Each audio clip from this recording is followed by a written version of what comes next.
Let's take a look at some business news now. April saw an 8.5% increase in China's exports, a sign that the country's main source of economic growth has bounced back after years of pandemic lockdowns. April's numbers beat analysts' expectations of 8%, but were down from the 14.8% rise that was seen in March.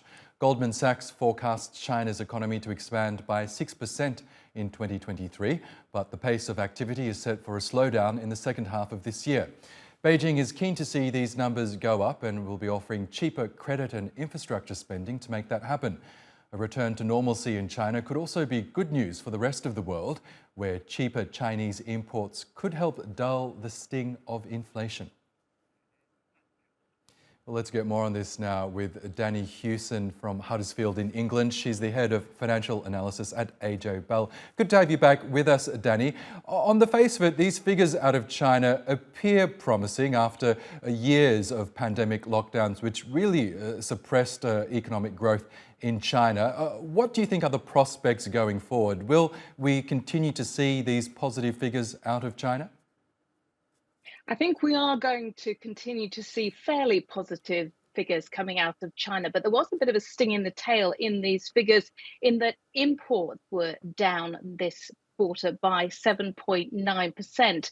So that is something which suggests that maybe consumption in China isn't quite as robust as we would like to see. And it also suggests that maybe China is taking a look at the rest of the global economy and bringing down the amount that it imports, because it is expecting that later in the year it will not have to export quite as much. Demand won't be quite as high.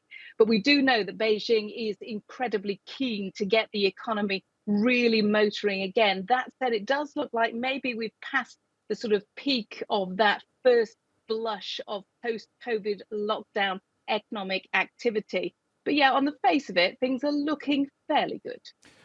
Initially, during the early stages of the world's inflation problems, part of it was being attributed to the fact that China wasn't getting out its goods during its lockdowns and thereby pushing the prices of goods elsewhere around the world. Do you believe that with China now finally opening up, that perhaps that might ease inflation in countries around the world?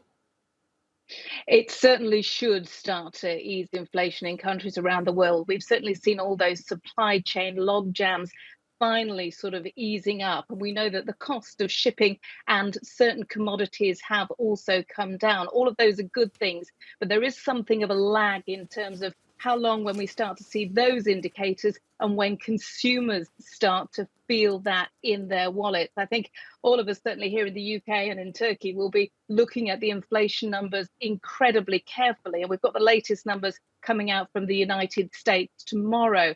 So clearly, if goods are more freely available, then demand is satisfied more easily. That should bring prices down. But as I say, there could be a sting in the tail. If China does see that globally the economy is set to contract, then of course it isn't want to get caught out. It is going to then stop inputting quite so much and exporting quite so much. So we just need to see how the rest of the year plays out. Okay, Danny Hewson from AJ Bell, always good to get your analysis. Thanks again for joining us. Now to other top business stories from around the world. Australia is set to announce its first annual budget surplus in 15 years, warning, however, that rising inflation may push the country further into debt.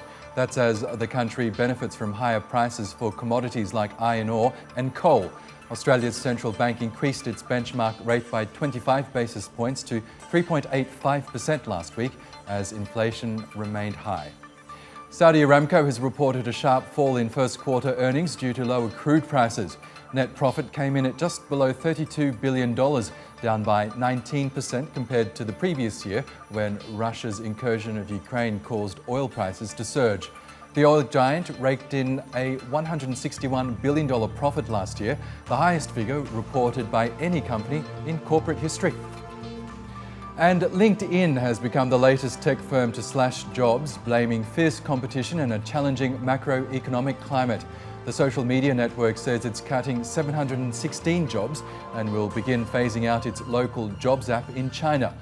Google, Meta, Amazon and Microsoft have all unveiled mass layoffs earlier this year in response to slowing growth, interest rate hikes and fears of a recession.